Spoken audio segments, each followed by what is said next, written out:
नमस्कार। पारकर न्यूज में मैं सुहास आमरे। दोस्तों, तूफान का नाम सुनो तो धड़कनें तेज हो जाती है और भगवान का नाम याद आ जाता है। खेती बगीचे का नुकसान होते देखा है, कितनों के घर उजड़ते देखे हैं और न जाने कितने लोगों ने अपनी जानें गंवाई है।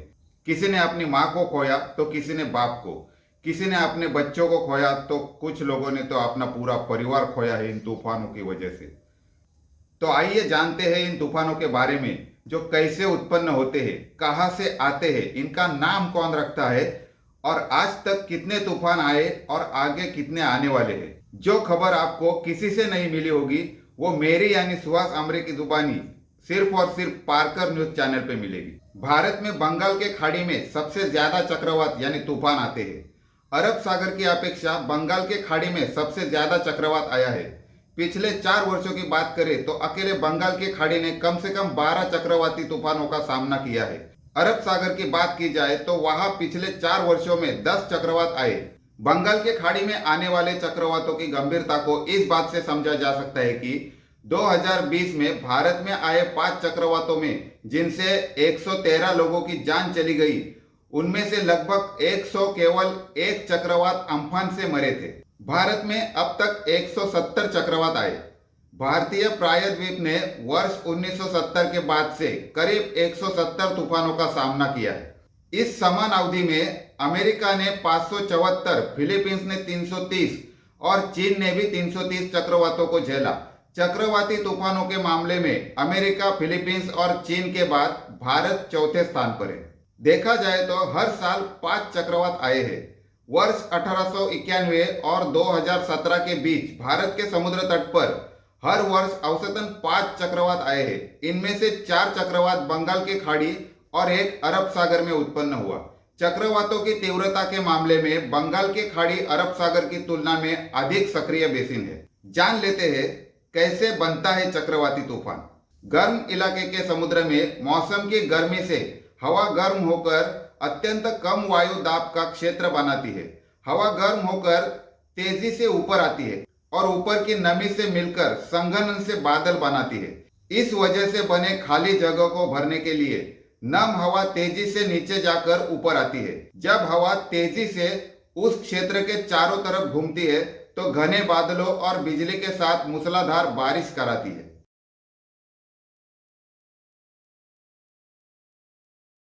आमतौर पर चक्रवात एक कम दबाव वाले क्षेत्र के आसपास वायुमंडलीय गड़बड़ी से उत्पन्न होते हैं, जो अचानक और अक्सर विनाशकारी वायु परिसंचरण की विशेषता होती है। चक्रवातों के बाद आमतौर पर भयंकर तूफान और खराब मौसम आते हैं। हवा उत्तरी क्षेत्र में वामावर्त दिशा में और दक्षिणी क्षेत्र में दक्षिणावर्त दिशा में बहती है। तेज घूमती इन हवा के क्षेत्र का व्यास हजारों किलोमीटर के बराबर तक होता है। यह हवा बड़ी विध्वंसक और हानिकारक होती है, इसे ही चक्रवात कहते हैं। ये तूफान अधिकतर मई और जून में आते हैं। वैज्ञानिक भी इस पक्ष को स्वीकार कर चुके हैं कि अधिकतर चक्रवात मई और जून महीने में ही आते हैं। भौगोलिक रूप से ज्यादातर चक्रवाती तूफान बंगाल की खाड़ी में उठते हैं। पिछले 120 साल में आए सभी चक्रवाती तूफानों के 14% ही भारत के पास अरब सागर में आए हैं। बंगाल की खाड़ी में उठने वालों की तुलना में अरब सागर के चक्रवाती तूफान अपेक्षाकृत कमजोर होते हैं। जाने पूर्वी तटों पर ही क्यों ज्यादा तबाही मचाते हैं तूफान। 116 सालों में 48% साइक्लोन सिर्फ ओडिशा में ही हुए हैं। चक्रवाती तूफान फोनी की वजह से ओडिशा और आंध्र प्रदेश के तटीय इलाकों में अलर्ट की स्थिति है। 240 किलोमीटर प्रति घंटे की रफ्तार से ओडिशा में दस्तक देने वाले इस तूफान की तुलना यहां आए 20 साल पहले के तूफान से की जा रही है, जिसमें जान और माल की भारी तबाही हुई थी। ओडिशा व आंध्र के प्रभावित इलाकों में फनी की वजह से पूरी तरह से जनजीवन प्रभावित हो गए। फिलहाल इन इलाकों के लिए चक्रवाती तूफान कोई नई बात नहीं है। पिछले कई साल का इतिहास देखें तो इन इलाकों में भी सबसे ज्यादा तूफान आते हैं। आखिर ऐसा क्यों है कि ओडिशा और आंध्र प्रदेश को ही सबसे ज्यादा चक्रवाती तूफान की मार झेलनी पड़ती है। अकेले ओडिशा में 48% घटनाएं हो चुकी है। Assessment of vulnerability to cyclone and floods नाम की रिपोर्ट के अनुसार पूर्वी भारत में आने वाले तूफान का 48% अकेले ओडिशा को ही झेलना पड़ता है, जबकि 22% ऐसी घटनाओं का आंध्र प्रदेश गवाह बनता है। 116 साल की स्टडी रिपोर्ट के अनुसार पूर्वी भारत में 803 चक्रवाती तूफानों में से 387 घटनाएं ओडिशा और 177 घटनाएं आंध्र में हुई, जो 70% के आसपास है। इसके अलावा वेस्ट बंगाल और तमिलनाडु में 18.5% और 11.5% घटनाएं हुई। एक अन्य रिपोर्ट के अनुसार पश्चिमी तट में पूर्वी तट की तुलना में आने वाले तूफान 8 गुना कम है। National cyclone risk mitigation project के मुताबिक साल 1891 से 2000 के बीच भारत के पूर्वी तट पर 308 तूफान आए। इसी दौरान पश्चिमी तट पर सिर्फ 48 तूफान आए। पूर्वी भारत में ज्यादा साइक्लोन आने की वजह है गर्म और ठंडे सागर का अंतर। बंगाल की खाड़ी में अरब सागर की तुलना में ज्यादा तूफान आते हैं। इसका मुख्य कारण हवा का बहाव है। बंगाल की खाड़ी जो ईस्ट में है, उसके मुकाबले वेस्टर्न कोस्ट में सागर ठंडा रहता है। गर्म सागर में तूफान ज्यादा आते हैं। इतिहास के 35 सबसे घातक उष्णकटिबंधीय चक्रवातों में से 26 चक्रवात बंगाल की खाड़ी में आए हैं। हालांकि इसका सबसे ज्यादा असर बांग्लादेश में देखा गया है, लेकिन भारत में ओडिशा इससे सबसे ज्यादा प्रभावित रहा है।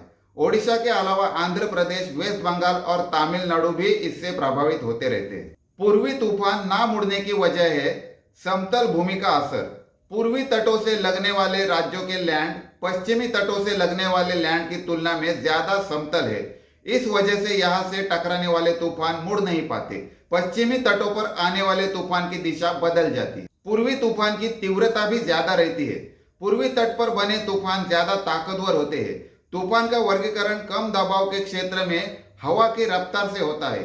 अगर हवा की रफ्तार 119 से 221 किलोमीटर प्रति घंटे के बीच होती है तो यह प्रचंड तूफान माना जाता है। पता करते हैं साइक्लोन क्या होता है। साइक्लोन पश्चिमी प्रशांत महासागर और भारत के पास बंगाल के आसपास उठने वाला चक्रवाती तूफान है। साइक्लोन समंदर में उस जगह से उठता है जहां पर तापमान अन्य जगहों के मुकाबले ज्यादा होता है। उत्तरी ध्रुव के नजदीक वाले इलाकों में साइक्लोन घड़ी चलने की उल्टी दिशा में आगे बढ़ता है, जबकि भारतीय उपमहाद्वीप के आसपास साइक्लोन घड़ी चलने की दिशा में आगे बढ़ता है। भारत में हर साल कोई ना कोई चक्रवात आता रहता है। भारत में प्री मानसून सीजन मार्च से जून तक चलता है। साथ ही चक्रवाती तूफान का मौसम भी शुरू हो जाता है। भारत में जून का महीना मानसून के आगमन का महीना माना जाता है, लेकिन यह ऋतु के परिवर्तन का भी महीना होता है। एक ओर प्री मानसून का मौसम समाप्त होता है और दूसरी ओर मानसून का आगमन होता है। अप्रैल और मई के पहले सप्ताह में बंगाल के खाड़ी में उठने वाले समुद्री तूफान आमतौर पर भारत के पूर्वी तटों पर पहुंचते हैं और बांग्लादेश या म्यांमार की ओर अपनी दिशा बदल लेते हैं। अगर बात करें तो भारत के तटों पर पहुंचे तूफानों के इतिहास में सबसे भयानक तूफान 1999 में आया, जिसने भारी तबाही मचाई। 1999 का ओडिशा चक्रवाती तूफान उत्तर हिंदी महासागर का सबसे शक्तिशाली चक्रवाती तूफान था। इस तूफान का केंद्रीय दबाव 912 मिलीबार था, जो एक रिकॉर्ड है। यह तूफान अक्टूबर 25, 1999 को बना। जानिए कैसे आते हैं चक्रवात और कौन रखता है इनके नाम। लोगों के मन में सवाल उठ रहा है कि आखिर ये चक्रवाती तूफान कैसे आते हैं और इनका नामकरण किस आधार पर होता है। बेहद दिलचस्प है नाम रखने की प्रक्रिया। वैज्ञानिक अध्ययन और शोध के लिए हर तूफान का एक विशेष नाम रखा जाता है। यह जिम्मेदारी 13 देशों पर होती है। चक्रवातों का नामकरण एक व्यवस्थित पद्धति से रखा जाता है। सभी चक्रवातों का नाम विश्व मौसम विभाग के तहत आने वाले दुनिया भर में फैले वार्निंग सेंटर की तरफ से किया जाता है। इसका मतलब यह है कि जिन देशों में चक्रवातों के कहर की आशंका होती है, उन्हीं देशों के समूह क्रमशः तूफान का नामकरण करते हैं। चलिए जान लेते हैं चक्रवाती तूफान का नाम क्यों रखा जाता है। चक्रवाती तूफानों का नाम रखने के पीछे मुख्य कारण यह है कि कोई भी व्यक्ति इन चक्रवाती तूफानों के बारे में अच्छे से स्टडी कर सके या फिर उनके बारे में जान सके। तूफानों के नाम के जरिए हम ये आसानी से जान सकते हैं कि कौन सा तूफान किस साल किस क्षेत्र में कितनी तबाही लाया था। अब देखते हैं चक्रवाती तूफान का नाम कैसे रखा जाता है। साल 2000 में विश्व मौसम विज्ञान संगठन के 8 देशों के सदस्यों ने मिलकर यह फैसला लिया था। चक्रवाती तूफानों के नाम तय करने की एक लंबी प्रक्रिया होती है।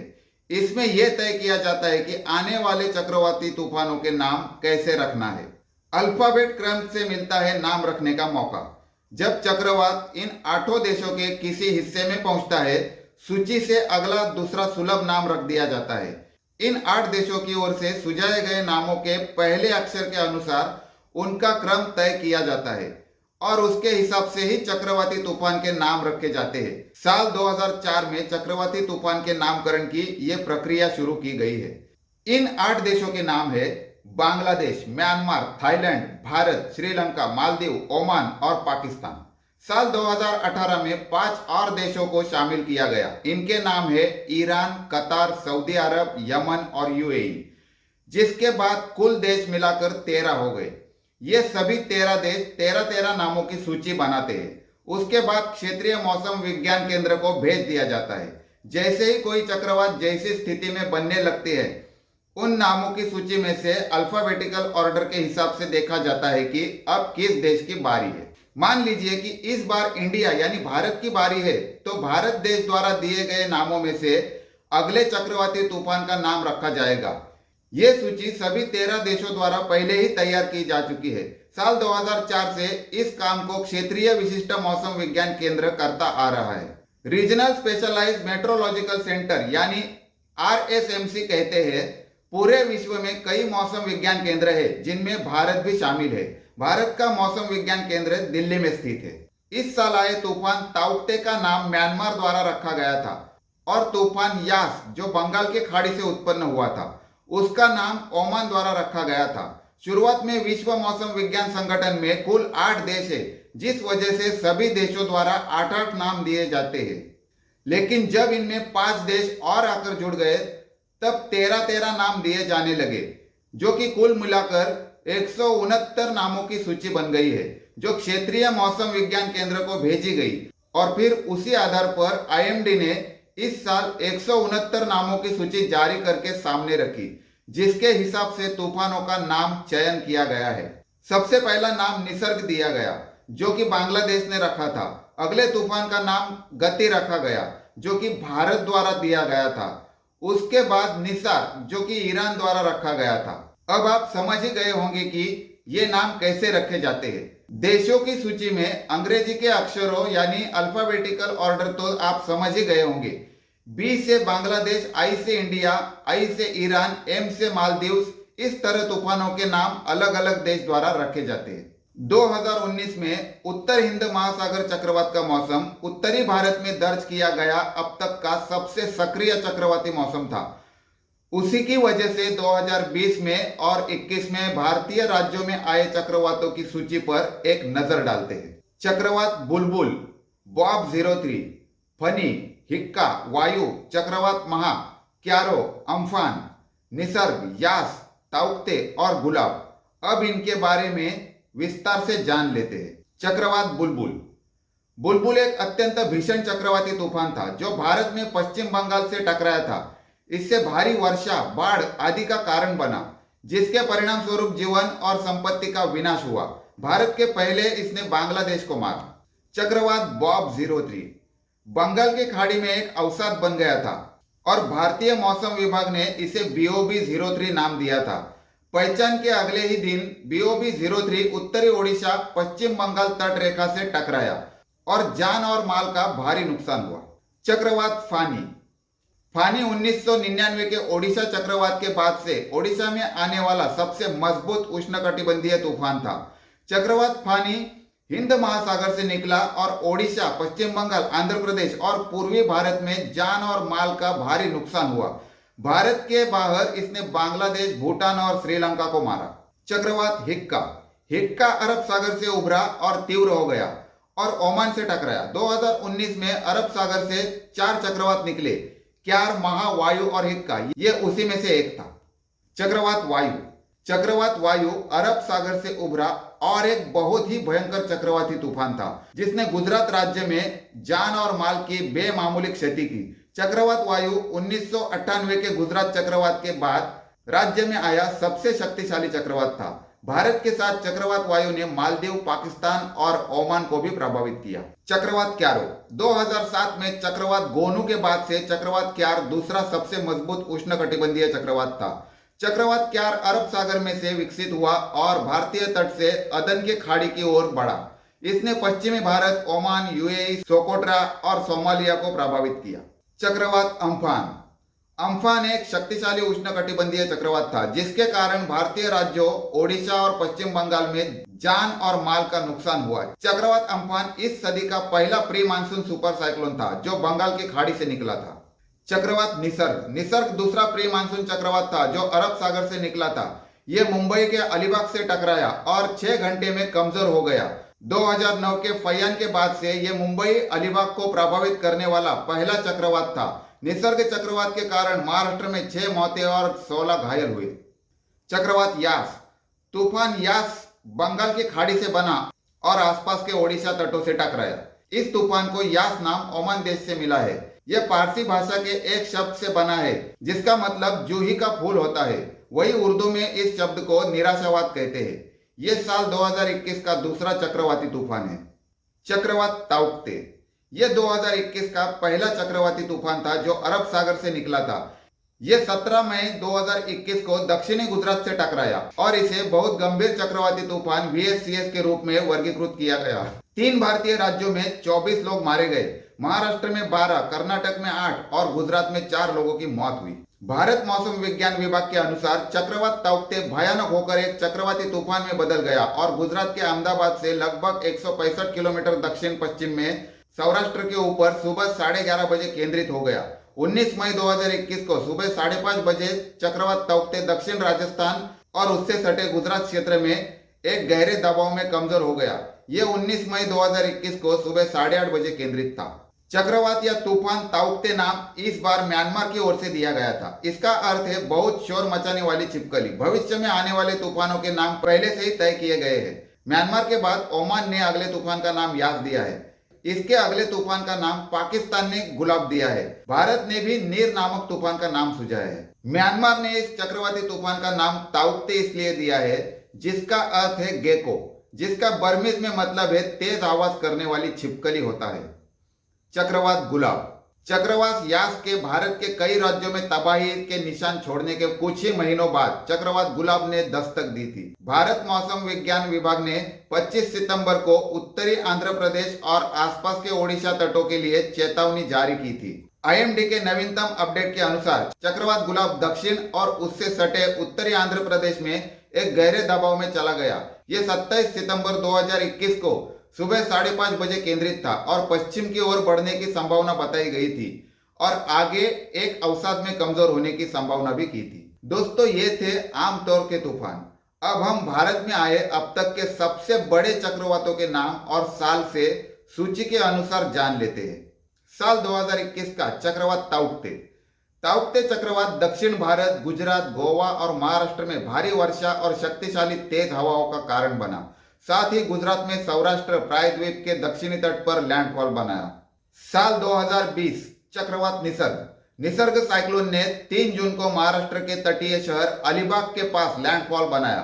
वर्ष 2009 में चक्रवात फैयान के बाद महाराष्ट्र में लैंडफॉल बनाने वाला ये पहला चक्रवात था जिसने अलीबाग को तहस नहस कर डाला। साल 2019 चक्रवात फानी। फानी एक भीषण चक्रवाती तूफान था जो भारतीय राज्य ओडिशा से टकराया था। बड़े पैमाने पर विनाश के कारण 40 से अधिक लोग मारे गए, पेड़ों का उन्मूलन हुआ और संचार प्रणाली ठप्प हो गई। फानी तेजी से एक अत्यंत गंभीर चक्रवाती तूफान में बदल गया और 2 मई को एक उच्च अंत अत्यंत गंभीर चक्रवाती तूफान के रूप में अपनी चरम तीव्रता पर पहुंच गया। ये एक उच्च श्रेणी के 4 प्रमुख तूफानों के बराबर था। साल 2018 का चक्रवात तितली। चक्रवात तितली ने पश्चिमी उत्तर प्रदेश और भारतीय राजधानी नई दिल्ली में भारी वर्षा करी। उत्तर प्रदेश के मेरठ में सबसे ज्यादा बारिश हुई जहां 24 घंटे में 226 मिलीमीटर बारिश हुई। यमुना नदी आपातकालीन स्तर को पार कर गई और 29 जुलाई तक 205.5 मीटर तक चली गई, जिसके परिणाम स्वरूप निकासी हुई। साल 2017 चक्रवात ओखी। तूफान ओखी शक्तिशाली और 2017 के उत्तर हिंद महासागर चक्रवात के सबसे सक्रिय उष्णकटिबंधीय चक्रवातों में से एक था। अरब सागर से ओखी ने केरल, तमिलनाडु और गुजरात के तटीय क्षेत्रों के साथ साथ भारत की मुख्य भूमि पर प्रहार किया। इस चक्रवात के प्रभाव से 245 लोगों की जान चली गई। साल 2016 चक्रवात वर्दाही। वर्दाही चक्रवात ने अंडमान और निकोबार द्वीप समूह में भारी वर्षा करी और फिर भारत के पूर्वी तटों को पार कर चेन्नई, कांचीपुरम और विशाखापट्टनम को प्रभावित किया। चक्रवात के बाद 38 लोगों की जान चली गई। 3 सितंबर को मलय प्रायद्वीप के पास एक कम दबाव वाले क्षेत्र के रूप में उत्पन्न हुए तूफान ने 6 दिसंबर को एक अवसाद को नामित किया। यह धीरे धीरे अगले दिन एक गहरे अवसाद में बदल गया। अंडमान और निकोबार द्वीप समूह से निकलकर 8 दिसंबर को एक चक्रवाती तूफान में तेज हो गया। साल 2015 चक्रवात कोमेन। बांग्लादेश से टकराने के बाद चक्रवाती तूफान कोमेन ने भारत में प्रवेश किया और पूर्वी भारत में सबसे गंभीर बाढ़ पैदा की, जिसमें 285 लोग मारे गए। साल 2014 चक्रवात हुदहुद। चक्रवात हुदहुद एक भारी उष्णकटिबंधीय चक्रवात था जिसने आंध्र प्रदेश के विशाखापट्टनम में तबाही मचाई थी। ओडिशा के साथ विशाखापट्टनम या विजाग ज्यादातर हुदहुद द्वारा उभर गया था। कम से कम 124 लोगों ने अपनी जान गंवाई थी और भारी तबाही मचाई थी। साल 2013 चक्रवात फेलिन। चक्रवाती तूफान फेलिन सबसे शक्तिशाली उष्णकटिबंधीय चक्रवात था। इस प्रणाली को पहली बार 4 अक्टूबर 2013 को थाईलैंड के खाड़ी के भीतर कंबोडिया में नोम पेन के पश्चिम में एक उष्णकटिबंधीय अवसाद के रूप में देखा गया था। साल 2012 चक्रवात नीलम। नीलम 2010 में चक्रवात जल के बाद से दक्षिण भारत को तुरंत प्रभावित करने वाला सबसे खतरनाक उष्णकटिबंधीय चक्रवात था। यह 31 अक्टूबर को महाबलीपुरम के पास पहुंच गया और समुद्री जल लगभग 100 मीटर यानी 330 फीट अंतर्देशीय तक पहुंच गया। इस चक्रवात में 75 मौतें दर्ज की गई। साल 2011 चक्रवात थाइन। चक्रवाती तूफान थाइन ने 30 दिसंबर को तमिलनाडु में कुड्डालोर के ऊपर लैंडफॉल बनाया, जो हिंद महासागर में कहीं भी लैंडफॉल बनाने के लिए एक चक्रवात की सबसे उन्नत तिथि को इंगित करता है। साल 2010 चक्रवात लैला। तूफान लैला ने भारी नुकसान किया और 65 लोग मारे गए। यह 20 वर्षों में प्री मानसून सीजन के दौरान दक्षिण भारत में आने वाले पहले चक्रवात से बच गया। साल 2009 चक्रवात फैयान। फैयान 4 नवंबर 2009 को श्रीलंका में कोलंबो के दक्षिण पश्चिम में एक उष्णकटिबंधीय विक्षोभ के रूप में उभरा। इसने 7 नवंबर को दक्षिणी भारत में दस्तक दी। चक्रवात फैयान ने तमिलनाडु, महाराष्ट्र और गुजरात में पर्याप्त वर्षा करी। चक्रवात ओडिशा 1999 का ओडिशा चक्रवाती तूफान उत्तर हिंद महासागर का सबसे शक्तिशाली चक्रवाती तूफान था। इस तूफान का केंद्रीय दबाव 912 मिलीबार था, जो एक रिकॉर्ड है। यह तूफान अक्टूबर 25, 1999 को बना। इस तूफान में 9000 से ज्यादा लोगों की मौत हुई। तूफान यानी चक्रवातों का नाम रखने का मानदंड होता है। चक्रवातों का नाम सरल और छोटा रखा जाता है। यह ध्यान रखा जाता है कि इनका अर्थ सांस्कृतिक रूप से संवेदनशील न हो या इनका भड़काऊ अर्थ न हो। जैसे कि निसर्ग तूफान का नाम बांग्लादेश ने दिया, निवार तूफान का नाम ईरान देश ने दिया, अम्फान तूफान का नाम थाईलैंड देश ने दिया। चक्रवात के बारे में एक बार परख लेते हैं। जैसे कि साइक्लोन शब्द ग्रीक शब्द साइक्लोस से लिया गया है, जिसका अर्थ कॉइल्स ऑफ स्नेक, जिसकी परिभाषा एक चक्रवात वायुमंडल में एक तीव्र भंवर है जिसके चारों ओर क्रमशः उत्तरी और दक्षिणी गोलार्ध में बहुत तेज हवाएं वामावर्त और दक्षिणावर्त दिशा में घूमती है। चक्रवातों को उनकी रफ्तार और अंतर के आधार पर वर्गीकृत किया जाता है। जैसे निम्न दबाव क्षेत्र, इसका मतलब होता है 17 समुद्री मील से कम। अवसाद, इसका मतलब होता है 17 से 27 समुद्री मील और 31 से 49 किलोमीटर प्रति घंटे की रफ्तार। डीप डिप्रेशन मतलब है 28 से 33 समुद्री मील और 50 से 61 किलोमीटर प्रति घंटे की रफ्तार। चक्रवाती तूफान यानी 34 से 47 समुद्री मील और उसकी रफ्तार 62 से 88 किलोमीटर प्रति घंटे की होती है। गंभीर चक्रवाती तूफान यह होता है 48 से 63 समुद्री मील के अंतर वाला और 89 से 118 किलोमीटर प्रति घंटे की रफ्तार वाला होता है। बहुत भीषण चक्रवाती तूफान 64 से 119 समुद्री मील का अंतर होता है और वो 119 से 221 किलोमीटर प्रति घंटे की रफ्तार का होता है। और सबसे खतरनाक होता है सुपर साइक्लोनिक स्टॉर्म।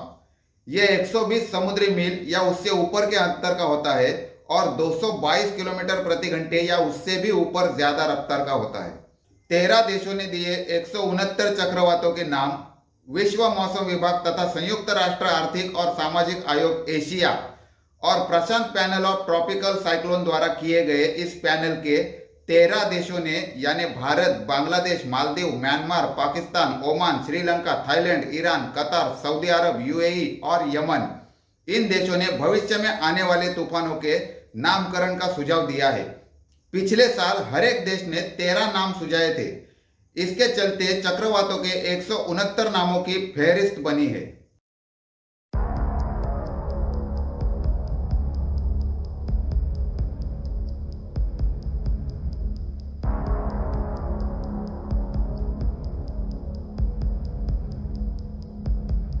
मतलब अब हम यानी सिर्फ पार्कर न्यूज चैनल आपको वो 169 तूफानों की लिस्ट दिखा रहे हैं जिसमें से अब तक 9 तूफान हो गुजरे हैं और आने वाले कल में 160 तूफान अभी बाकी है।